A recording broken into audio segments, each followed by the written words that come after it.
Memphis rapper Blac Youngsta is catching a lot of heat after taking shots at his former enemy, Young Dolph, who was recently tragically murdered in his hometown. Let's take a look at what happened and the history of Blac Youngsta.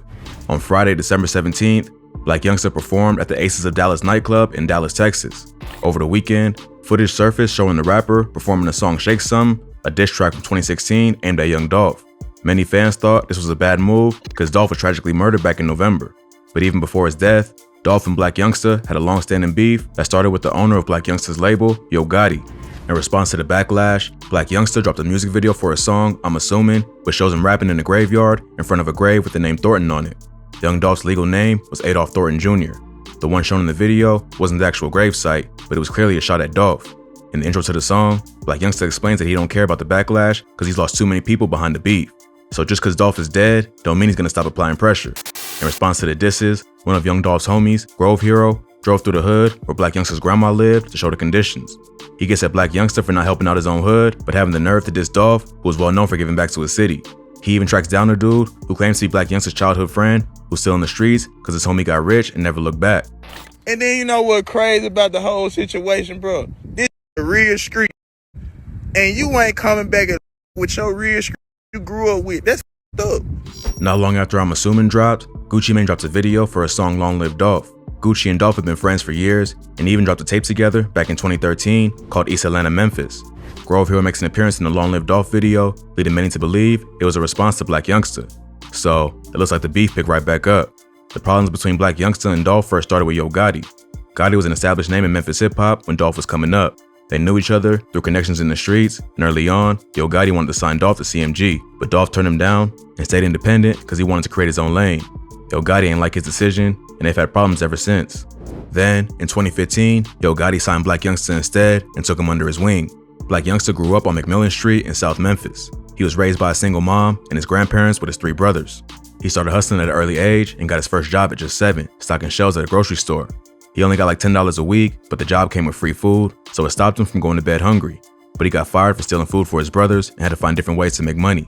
This is when he got into the streets and started selling crack. This led to multiple arrests for drug and gun charges throughout his early years, but he never did more than a year at a time. While locked up, he started learning how to rap. After getting out of jail in 2012, he dropped his first mixtape, Fast Bricks, then followed up with Fast Bricks 2 the same year. Around the same time, he also started hosting local block parties that made him a well-known name in South Memphis and helped him build a buzz with his music. He dropped the 3rd installment of his Fast Bricks series in 2014. Not long after that, he dropped the track Heavy, which became his breakout hit. This song attracted Yo Gotti's attention, who appeared on the remix and signed him to his label, CMG, later that year. This is where Blac Youngsta's career really started taking off, and he started attracting attention from a national audience. He dropped his first mixtape on CMG, I Swear to God, in September 2015, which featured guest appearances from Yo Gotti and Lil Boosie. The following year, he dropped another mixtape called Young and Reckless, followed up by another tape called F Everybody, which featured guest appearances from Young Thug, Quavo, and YFN Lucci. So Blac Youngsta was really starting to build a name for himself in the industry. But all that success also came with some problems. In January 2016, police were called to a Wells Fargo in downtown Atlanta after Blac Youngsta took out $200,000 out of his own bank account to buy a new car. Some employees saw him take out the money and thought he was robbing the bank. The rapper was detained and questioned, but able to prove the money was his. He later accused the police and staff of racial profiling and claims the only reason he was questioned was because he was black. Around this time, the beef between Blac Youngsta and Young Dolph was also heating up.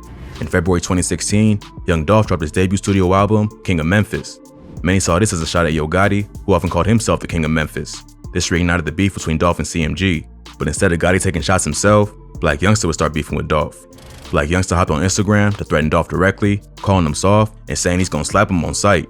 He also said he's not the King of Memphis and that if he has a problem with him and Gotti, he should just come out and say it. He doubled down on the disrespect by showing up in Dolph's hood with a bunch of his own goons looking for the rapper.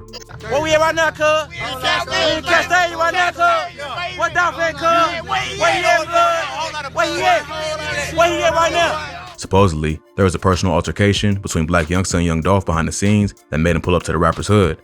But now, the beef had gone from subtle disses to public threats. Dolph clapped back on Instagram, calling Yo Gotti a snitch for involving the police and dissing them for sending Blac Youngsta to do his dirty work. Hey, I've been spraying your for years, and the whole city know that. Ho Gotti, you was a I just got back to the city, they say you trying to put charges on me and put the police on me. You send your little got to do all your talking. He also clowned Yo Gotti for having a big head and called him out for hating on 3 6 Mafia back in the day.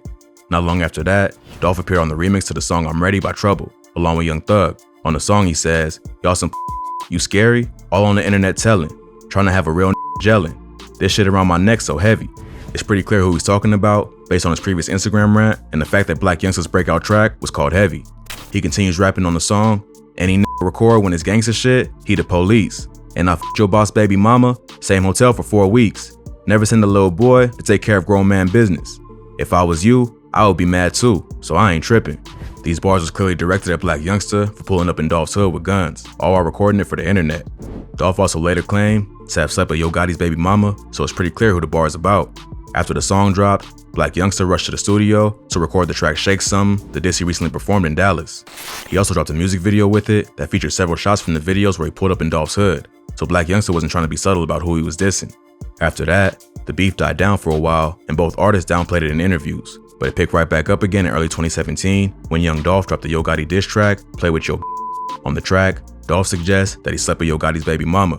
He also accuses Yo Gotti of sneak dissing them on his last 2 mixtapes, which is why he came back with his own diss track. He followed up by dropping a music video for the song that featured a Yo Gotti lookalike crying over Dolph stealing his girl. The day after Dolph dropped the music video, his SUV was shot at over 100 times in Charlotte, North Carolina. Dolph was in town for a college basketball tournament and was set to perform at a local nightclub. Before the show, he was cruising around the city in a black SUV. While he was at the corner of 8th and North Caldwell Street, someone sprayed the car with bullets, allegedly firing over 100 shots. But Dolph was ready for the ops and had the car bulletproof. So he and everyone else inside the vehicle walked away without any injuries. He also continued with his scheduled performance and performed his Yo Gotti diss that same night. On May 16, 2017, Black Youngsta turned himself in to police on charges related to that shooting. He claimed he was innocent, but there was already a warrant out for his arrest. He was released on bond the same day and charged with 6 counts of discharging a weapon into an occupied dwelling or vehicle. But he was never actually convicted, and the charges later got dropped in May 2019 due to lack of evidence. After his arrest, fans and other artists started a Free Black Youngsta movement, including Young Thug, who dropped a track right after he was arrested. Black Youngsta later addressed the allegations on the track I'm Innocent, where he accused Young Dolph of dry snitching, which is what led to his arrest. After that, Black Youngsta stopped publicly beefing with Young Dolph and just focused on his music career. He started his own imprint under CMG called Heavy Camp later that year and also signed a major label deal with Epic Records. In September 2017, Young Dolph was shot outside a hotel in Hollywood and spent 2 weeks in the hospital. Yo Gotti was initially named as a person of interest, and one of his associates, Corey McClendon, was later arrested for attempted murder in connection with the shooting. But he got released the next day, and there was no charges against him. After that, the beef between Dolph and CMG slowed down, at least publicly. There might have been more going on behind the scenes that fans don't know about, but no more diss tracks or IG videos came out to add fuel to the fire. When Dolph was killed in November 2021, rumors went around that CMG was involved. As of yet, no arrests have been made in connection with the murder, but the evidence suggests that it was likely unrelated to his beef with Yo Gotti. But that still don't mean the beef is over. Black Youngsta made that pretty clear by performing Shake Something and dropping the video for I'm Assuming. Young Dolph fans are mad at Black Youngsta for keeping the beef alive. But dissing the dead is nothing new in hip-hop, and there's probably more going on behind the scenes that caused him to keep dissing Dolph. Hopefully, it stops there and no more violence comes from this situation. But it looks like Black Youngsta ain't backing down and don't care who gets mad at him for dissing the dead.